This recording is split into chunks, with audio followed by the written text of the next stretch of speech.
Welcome to Deivanai kitchen. இன்றைக்கி நம்ம என்ன பார்க்க போகிறோம்னா, ஆட்டு ரத்தம் கிரேவி எப்படி செய்கிறதுன்னு பார்க்கலாம் வாங்க.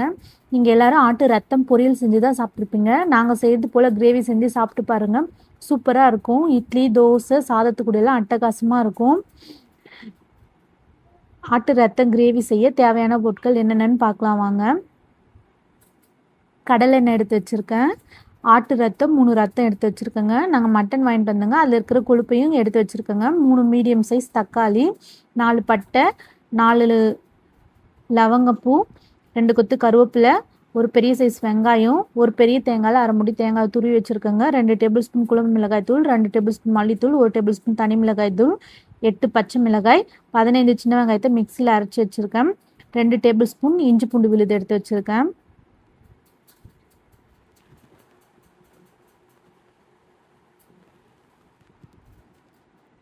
ஒரு குக்கரில் 4 டேபிள் ஸ்பூன் கடலெண்ணெய் சேர்த்துக்கலாம்.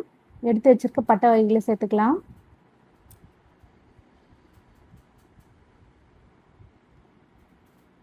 பச்சை மிளகாய் சேர்த்துக்கலாம்.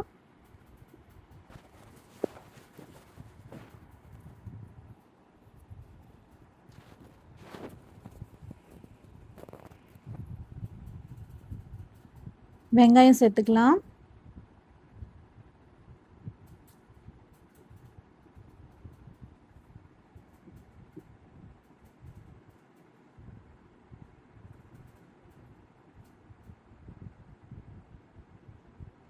இப்போ எடுத்து வச்சுக்க கருவேப்பிலையும் சேர்த்துக்கலாம்.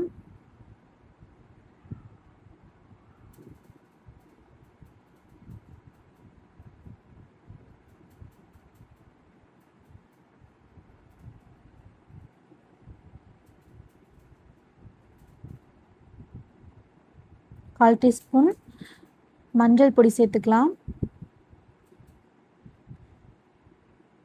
சேர்த்து நல்லா வதக்கி விடுங்க. இப்போ வெங்காயம் வதங்க தேவையான அளவு உப்பு சேர்த்துக்கலாம். இப்போ நம்ம அரைச்சி வச்சுருக்க சின்ன வெங்காயத்தையும் சேர்த்து நல்லா வதக்கி விடலாம்.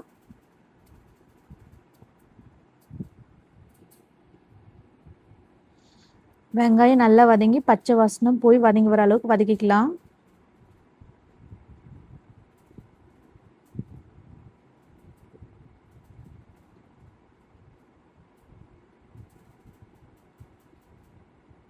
இஞ்சி பூண்டு விழுதையும் சேர்த்து நல்லா வதக்கி விட்டுக்கலாம்.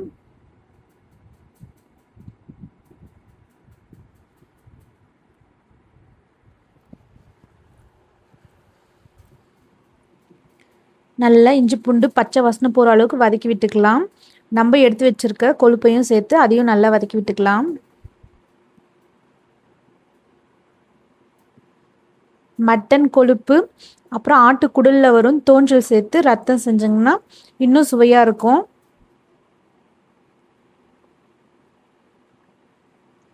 நல்லா எண்ணெயிலேயே வதக்கி விடுங்க.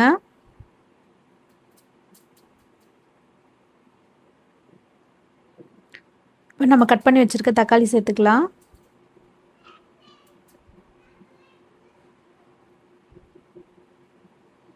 தக்காளி சேர்த்து நல்லா வதக்கி விடுங்க.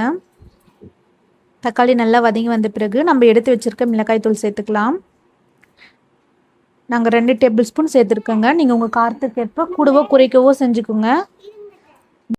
தூள் சேர்த்து நல்லா வதக்கி விட்டுக்கலாம். மிளகாய் தூளோட பச்சை வாசனை போகிற அளவுக்கு வதக்கி விட்டுக்கலாம்.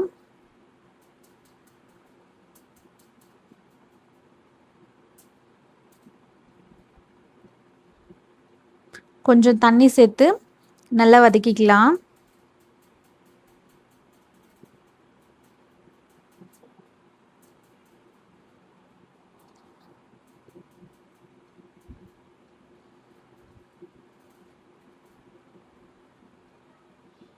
நம்ம துருவி வச்சிருக்க தேங்காயும் சேர்த்துடலாம்.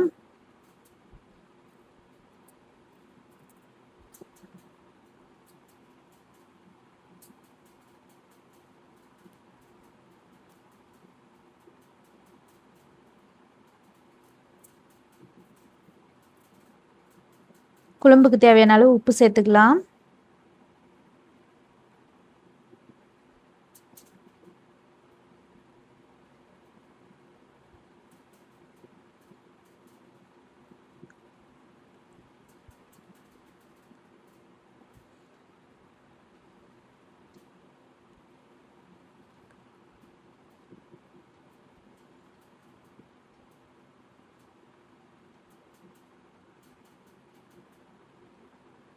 இப்போ மிளகாய் தூள் பச்சை வாசனை போயிடுச்சு.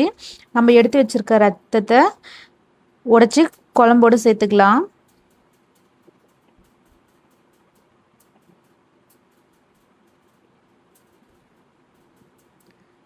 நம்ம ரத்தம் கிரேவிக்கு தேவையான அளவு தண்ணி சேர்த்துக்கலாம். சேர்த்து ஒரு கலந்து விட்டு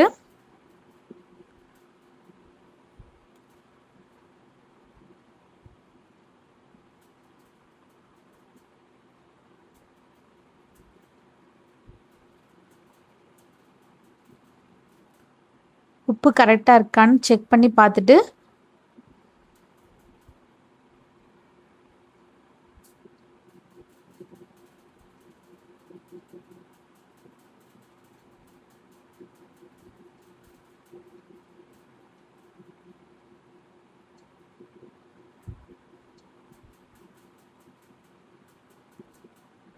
மூடி போட்டு ஒரு விசில் விட்டுடுங்க.